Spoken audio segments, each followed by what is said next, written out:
I am sorry, जितना भी viewers है एक्चुअली नेटवर्क प्रॉब्लम का कारण से ये डिसकंटिन्यू हुआ।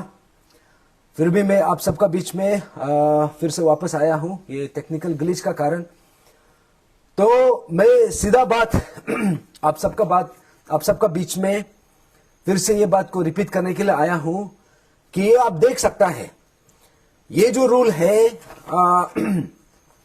ये जो नोटिफिकेशन है government of Arunachal Pradesh department of administrative reforms and training, ये जो है इसको दिया गया था ये 14th अगस्त 2023 में, और इसको अमेंड किया है 26 सितंबर 2024।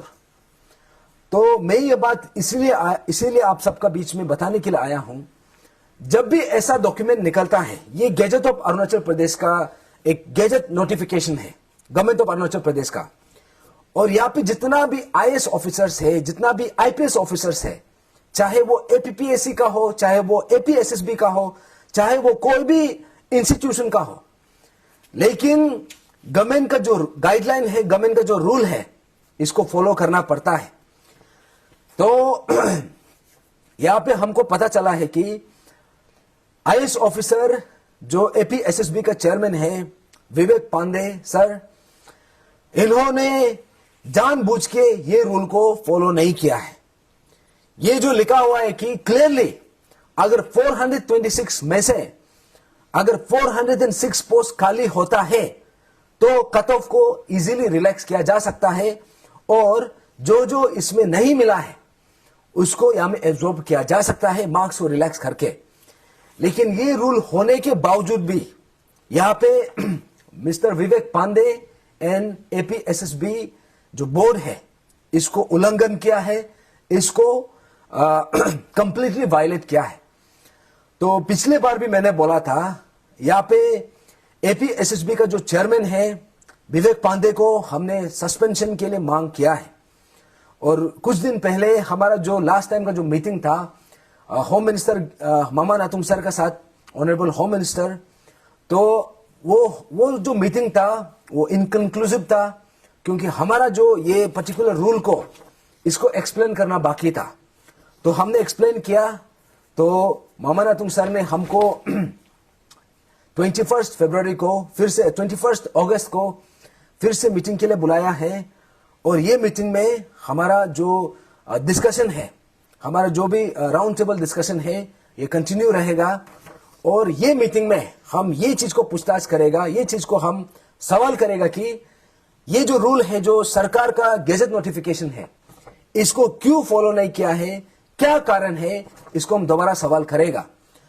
तो मैं कुछ दिन पहले मीडिया में भी आके ये बात को बोल चुका हूं, और आज मैं इसीलिए फिर से आया हूं क्योंकि जो ये मांग है, शायद बहुत लोगों को लग रहा होगा कि ये शायद बेकार का मांग है, बेकार का डिमांड है, या फिर कोई बेबुनियाद वाला डिमांड है, लेकिन ऐसा नहीं है।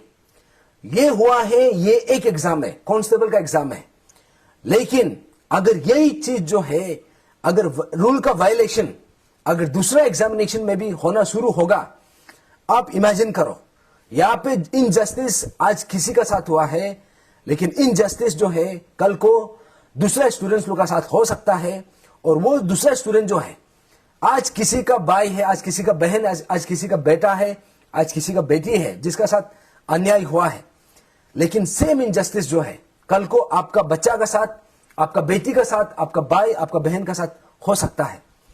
तो इसीलिए हमने ये चीज को फिर से रीआइटरेट किया है कि 21 अगस्त है, वहां तक हम वेट करेगा। ऑनरेबल होम मिनिस्टर के साथ जो एक मीटिंग है, जो एक शेड्यूल्ड मीटिंग है, उसमें हम ये बात को दोबारा रीआइटरेट करेगा। तो लेकिन ये बात क्लियरली जाता है कि अरुणाचल प्रदेश में कोई भी आईएएस ऑफिसर बन के यहाँ पे सर्व करने के लिए आता है, या फिर कोई भी आईपीएस ऑफिसर या फिर कोई आईएएस ऑफिसर, वो अपना मन मर्जी नहीं कर सकता है। अरुणाचल गवर्नमेंट का जो गाइडलाइन है उसको फॉलो करना होता है। तो आज मैं इसी बात को रिमाइंड करने के लिए आया हूं कि यहां पे गैजेट नोटिफिकेशन निकला गया है, लेकिन बाहर से कोई आके यहां पे जो रूल को कंप्लीटली वायलेट किया जाता है, जिसका कारण अरुणाचल का जो यहां का 2 मिसाइल स्टूडेंट्स है, यहां का जो एपीएससी स्टूडेंट्स है, जो कैंडिडेट है, उन लोगों को ही डिप्राइव किया जाता है। और जो रिजल्ट नोटिफिकेशन निकला है, यहां पे मेजोरिटी ऑफ द स्टूडेंट्स, आप इमेजिन करो 20 स्टूडेंट ही सिलेक्ट हुआ है, लेकिन उसमें से मैक्सिमम जो है नॉन ट्राइबल्स है। और यहां पे जो एक क्राइटेरिया था 45% जो एग्रीगेट था, उसको भी बिना बता के, बिना कोरिजेंडम का यहां पे इसको हटाया गया। तो ये बात को हमको पता था कि एपीएसएसबी जो है बैकडेट करके इसका कोरिजेंडम निकालेगा। तो ये बात मैं सरप्राइज नहीं हूं कि एपीएसएसबी ऐसा कोई टेक्निक करेगा। लेकिन एक बात तो क्लियर है, हमारा अरुणाचल में अगर कोई इनजस्टिस करेगा, यहां का जो law of the land, that means Arunachal सरकार का जो लॉ बना के रखा है, जो गाइडलाइन सेट किया है, अगर इसको फॉलो नहीं करके हमारा अरुणाचल के स्टूडेंट्स को अगर डिप्राइव करेगा, तो हम वो पर्टिकुलर जो अथॉरिटी है या फिर जो पर्टिकुलर जो वहां पे जो बैठा है, जैसे चेयरमैन है, हम उसको पर्टिकुलरली हम सवाल करेगा कि ये रूल को क्यों फॉलो नहीं किया। तो इसको मैं और क्लैरिटी के साथ आने वाला समय में बताऊंगा। आज मैं 2 बात बोलने के लिए आया था। एक तो हमारा जो विसल ब्लोअर है जामर पातंग सर को अभी 3 साल हो चुका है, लेकिन आज 79th इंडिपेंडेंस डे कुछ दिन पहले हुआ है, उसमें हमने देखा है कि उसको अभी तक रिकॉग्नाइज नहीं किया है। तो ये हम हर एक अरुणाचली के लिए एक बहुत दुखद वाला बात है। और ये जो नया एक डेवलपमेंट हमको देखने को मिला, this is a very disturbing development, जहां पे रूल होते हुए भी रूल को फॉलो नहीं करके 406 कैंडिडेट्स को यहां पे जानबूझ के डेलिबरेटली इसको डिप्राइव किया गया। इसको हम कभी भी इसको टॉलरेट नहीं करेगा, ये इनजस्टिस को हम कभी भी एक्सेप्ट नहीं करेगा। और हम ये एपीएसएसबी का जो चेयरमैन है, एपीएसएसबी का चेयरमैन मिस्टर विवेक पांडे का सस्पेंशन हम मांग करेगा। एक्चुअली हमने ऑलरेडी अपील किया है और इसको हम रिटर्न रिप्रेजेंटेशन ये करके honourable chief minister and honourable जो होम मिनिस्टर और जो चीफ सेक्रेटरी है, उसको हम लिखेगा कि गवर्नमेंट ऑफ अरुणाचल प्रदेश का गाइडलाइन है, बट एपीएसएसबी जो इंस्टीट्यूशन है इसको फॉलो नहीं किया है। तो इसको हम फिर से सवाल करेगा। और ये एग्जामिनेशन में जिसका भी सिलेक्शन हुआ है 20 कैंडिडेट्स को, हम उसका कैंडिडेचर को हम बिल्कुल सवाल नहीं कर रहा है, वो डिजर्विंग कैंडिडेट्स है। लेकिन 406 जो पोस्ट रह गया है, जो अभी भी अनफिल्ड है, इसको हम सवाल करेगा। और इसको डेफिनेटली आने वाला समय में, ये 21 अगस्त को ऑनरेबल होम मिनिस्टर के साथ में जो मीटिंग है, उसमें अरुणाचल फ्रंटियर ट्राइबल फ्रंट का रिप्रेजेंटेटिव को हमको इनवाइट किया है। और स्टूडेंट्स जो एग्रीड स्टूडेंट्स है, उसका रिप्रेजेंटेटिव को इनवाइट किया है। और एपीएसएसबी का चेयरमैन रहेगा, एपीएसएसबी का सेक्रेटरी रहेगा, और ऑनरेबल होम मिनिस्टर श्री मामा नातुंग सर भी रहेगा। और इसमें खुलासा हो जाएगा, इसमें क्लियर हो जाएगा ये जो रूल है इसको क्यों फॉलो नहीं किया है। अगर इसमें इसका सही एक्सप्लेनेशन चेयरमैन जो विवेक पांडे, चेयरमैन एपीएसएसबी अगर नहीं दे पाता है, तो उसका इमीडिएट सस्पेंशन हम सबके लिए, सबका हित में उसको सस्पेंशन करना है। तो इतना बोल के आज बहुत लेट भी हो गया है। Thank you so much. और इसी बात को बोलने के लिए मैं आया हूं। और जब भी मुझे लगेगा अगर कुछ गलत हो रहा है, चाहे वो किसी का साथ भी हो, कोई भी एग्जामिनेशन में, तो मैं तदक नालो, मेरा आवाज बुलंद रहेगा। और हमारा जो ऑर्गेनाइजेशन, हमारा जो पार्टी है, हमारा जो टीम है, अरुणाचल फ्रंटियर ट्राइबल फ्रंट, हम यहां पे स्पेशली जिसका साथ डिप्राइव हुआ है, हम उसका साथ खड़ा करने के लिए हम आया है, हम बना है। और हमारा जो पेंडिंग इशू है, Arunachal Pradesh public service commission paper leakage का जो स्कैम था, अभी तक पेंडिंग इशू है, उसको हम समय समय में हम सरकार को रिमाइंड करते रहेगा, हमारा अरुणाचल का जनता है उसको हम रिमाइंड करते रहेगा कि ये जो अरुणाचल में इतना बड़ा घोटाला हुआ, लेकिन उसका अभी भी जैसे उसका एक राइटफुल कंक्लूजन होना चाहिए वो हुआ नहीं है, और वो बात को हम रिमाइंड करते रहेगा। और आने वाला समय में हम हमारा जो इशू है, हमारा जो मुद्दा है, उसको हम बरकरार रखेगा। तो सबको thank you so much and good night. सभी को very good evening. I hope मेरा आवाज आप सब तक पहुंच रहा है। सबसे पहले मैं बता दूं, मैं तदक नालो। सबको वेरी गुड इवनिंग। एक्चुअली बहुत लेट हो चुका है फिर भी मैं आज कुछ इम्पोर्टेंट बात बोलने के लिए आया हूं आप सबका बीच में। तो हाल ही में आप सब ने देखा है कि हमारा देश, पूरा entire India 79th independence day हमने ऑब्जर्व किया है। तो 79th इंडिपेंडेंस डे में हमारा अरुणाचल ने भी, हमारा अरुणाचल सरकार, हमारा अरुणाचल का जनता, हर किसी ने ये दिन को ऑब्जर्व किया है।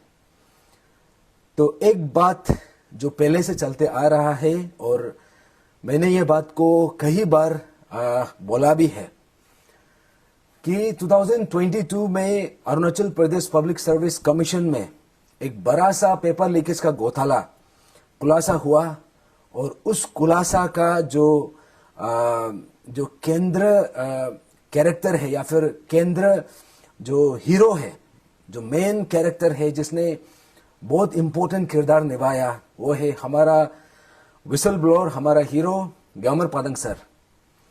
तो 2022 में इसका खुलासा हुआ, और आज हम साल 2025 में है। 3 साल गुजर गया जब से वो पेपर लीकेज का खुलासा हुआ, और उसी बीच में हमारा हीरो हमारा बीच में नहीं है, लेकिन उसका कंट्रीब्यूशन, उसका जो लीगेसी है, आज भी उतना ही बरकरार है जितना जब ये चीज का खुलासा हुआ, और जितना उन्होंने अपना हिम्मत, अपना करेज और अपना जो साहस है, उसे हमारा अरुणाचल का जनता, अरुणाचल का पब्लिक, अरुणाचल का हर एक नागरिक के लिए, सिर्फ अभी का जनरेशन नहीं, आने वाले जनरेशन के लिए भी एक बहुत बड़ा हिम्मत जुटा के एक बहुत बड़ा काम किया था। तो तब से लेके हम स्टेट गवर्नमेंट को, जितना भी स्टेक होल्डर्स है, सबको हम बार बार यही अपील कर रहा था कि हमारा हीरो विसल ब्लोअर ग्यामर पादंग सर को कभी ना कभी इसको रिकॉग्नाइज किया जाएगा। लेकिन इस साल भी इंडिपेंडेंस डे का जो सेलिब्रेशन है, हमने फिर से देखा है बहुत लोगों को अलग अलग क्षेत्र का, अलग अलग एरिया का अपना जो भी कंट्रीब्यूशन है, अपना जो भी जो सेक्रीफाइस है, अपना जो भी अच्छा काम है, उस हिसाब से अलग अलग एरियाज में सबको रिकॉग्नाइज किया गया। लेकिन हमारा हीरो ग्यामर पादंग सर को जो 2023 में उसका देहांत हुआ, अभी तक उसको स्टेट गवर्नमेंट ने, अरुणाचल सरकार ने उसको रिकॉग्नाइज किया ही नहीं है। उसका जो सुप्रीम सेक्रीफाइस है, उसको अभी भी नजरअंदाज करके रखा है। तो आज मैं आप सबका बीच में इसीलिए आया हूं क्योंकि ग्यामर पादंग सर हमारा जनरेशन का एक लौता ऐसा एक शख्स है, एक लौता ऐसा एक सोल है, एक ऐसा हमारा बीच में एक ऐसा फरिश्ता आया, इतना बड़ा सेक्रीफाइस करके हम सब के लिए बहुत बड़ा कदम उठाया।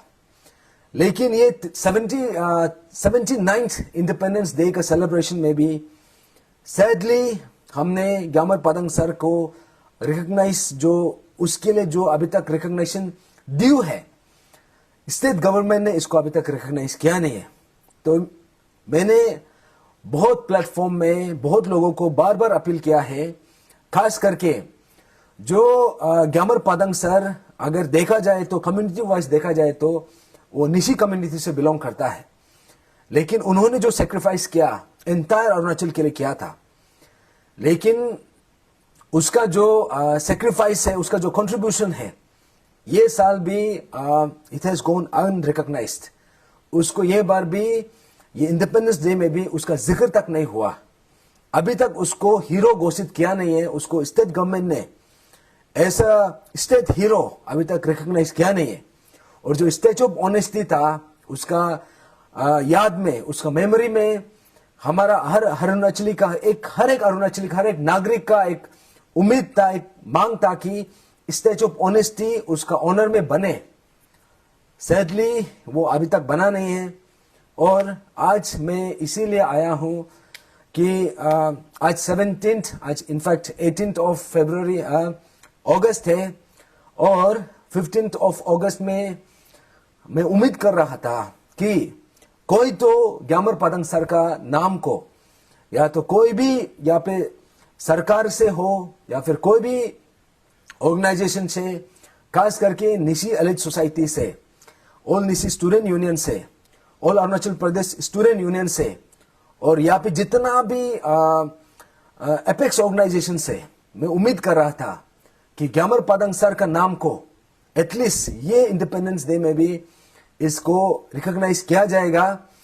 लेकिन हमने इसको ये बार भी 79th इंडिपेंडेंस डे, जो 3 साल हो चुका है जब से हमारा ग्यामर पादंग सर का जो ये पेपर लीकेज का खुलासा हुआ था, तब से इसका जो कंट्रीब्यूशन है, इसका सेक्रीफाइस है, इसको रिकॉग्नाइज किया नहीं है। तो मैं बहुत दुखद जाहिर करने के लिए आया हूं आप सबका बीच में। और मेरा जो काम है, जब से मैं ग्यामर पादंग सर से जुड़ा हूं, जब से मैं ये मुद्दा में जुड़ा हूं, एक बात तो समझ में आ गया है कि चाहे कोई भी इशू, उसमें सरकार उसको रिजोल्व करो या ना करो, लेकिन मेरा जो अपना एक कर्तव्य है, मेरा जो एक रेस्पॉन्सिबिलिटी है, ऐसे रेस्पॉन्सिबल अरुणाचली, ऐसे रेस्पॉन्सिबल, ऐसे कंसर्न अरुणाचली, उतना तो मुझे समझ में आ गया है कि जब जब गलत होगा, जब जब अन्याय होगा, जब जब इनजस्टिस होगा, मैं आवाज को बुलंद रखूंगा। और ग्यामर पादंग सर ने जो हमारा लिए एक रास्ता हमको दिखाया है, हमारा बीच में एक प्रेरणा बनके, हम सबके लिए एक इंस्पिरेशन बनके आया है, मैं उसी रास्ता को अपना के, उसी रास्ता को मैं कंटिन्यू करके, मैं आज भी कोई भी इशू अगर उसमें मुझे लगता है किसी के साथ भी इनजस्टिस हो रहा है, तो मैं उस इशू से पीछे हटने वाला नहीं हूं। तो ये था मेरा जो दुखद वाला, जो आज आप सबका बीच में ये बात में reminder, as a reminder to the state government, to every Arunachali, क्योंकि जब तक ग्यामर पादंग सर का कंट्रीब्यूशन को रिकॉग्नाइज नहीं करेगा, मी एस तदक नालो, मैं उसका एक क्लोज एड बन के आया हूं, उसका जो सेक्रीफाइस है उसको मैं बहुत करीब से देखा हूं। तो उसका सुप्रीम सेक्रीफाइस को मैं जब तक इसको रिकॉग्नाइज नहीं करेगा, मेरा आवाज निकलता रहेगा हर एक ओकेजन में। जब भी ऐसा कुछ ओकेजन आएगा जहां पे प्रत्येक अनेक लोगों को रिकॉग्नाइज किया जाता है, लेकिन ग्यामर पादंग सर जो हमारे स्टेट का फर्स्ट विसल ब्लोअर है, उसको रिकॉग्नाइज नहीं किया। ये 79th इंडिपेंडेंस डे में ये हम सब के लिए बहुत दुखद की बात है। और ये बात को मैं जितना भी अरुणाचली से आप सबको मैं फिर से बताने के लिए, फिर से रिमाइंड करने के लिए आया हूं। ग्यामर पादंग सर का जो कंट्रीब्यूशन है, ग्यामर पादंग का जो सेक्रीफाइस है, आज भी उसको रिकॉग्नाइज नहीं किया है। और जब तक रिकॉग्नाइज नहीं करेगा, जब तक उसको ड्यू रिकॉग्निशन नहीं दिया जाएगा, मैं स्टेट गवर्नमेंट को और अरुणाचली, जितना भी अरुणाचल का जनता है, आप सबको मैं रिमाइंड करता रहूंगा। ग्यामर पादंग सर, हमारा लाइफ टाइम में ऐसा कोई परिस्थिति आया, लेकिन अभी तक उसका सेक्रीफाइस को रिकॉग्नाइज किया नहीं है। तो ये था पहला बात। और दूसरा बात यह है, हाल ही में आप सबने देखा होगा Arunachal Pradesh staff selection board एपीएसएसबी में ऐसा एक एग्जाम हुआ जहां पे हमने देखा कि यहां पे रूल होते हुए भी रूल को पालन नहीं किया गया। मैं एक शख्स का नाम लेना चाहूंगा। अभी तक शायद आपने इसका नाम सुना होगा, किसी ने नहीं सुना होगा। तो अगर किसी ने सुना भी हो या फिर नहीं भी सुना हो, मैं उस शख्स का नाम लेना चाहूंगा, क्योंकि अगर कोई भी इंस्टीट्यूशन से कुछ अच्छा होता है, उसका रिकॉग्निशन जो है उसका इंस्टीट्यूशन का हेड को दिया जाता है, और वही इंस्टीट्यूशन अगर कुछ गलत करता है तो उसका अकाउंटेबिलिटी भी उसी इंस्टीट्यूशन का हेड को दिया जाना चाहिए। तो मैं बात कर रहा हूं एपीएसएसबी का चेयरमैन मिस्टर विवेक पांडे। तो कुछ दिन पहले मैं मीडिया में आकर उसका जो कारनामा है उसको मैं हाईलाइट कर चुका हूं, और आज मैं फिर यहां पे हाईलाइट करने के लिए आया हूं, यह बताने के लिए आया हूं कि हमारा अरुणाचल में चाहे वो आईएएस ऑफिसर हो, चाहे वो आईपीएस ऑफिसर हो, चाहे वो कोई भी कर्मचारी हो, चाहे वो चीफ मिनिस्टर हो या फिर होम मिनिस्टर हो या फिर डिप्यूटी चीफ मिनिस्टर हो या फिर कोई भी हो, अगर कोई रूल को फॉलो नहीं करेगा, अगर कोई पब्लिक इंटरेस्ट में नहीं करेगा, अगर हमारा स्टेट में किसी को कोई भी स्टूडेंट को अन्याय किया जाएगा, तो वो बात को हम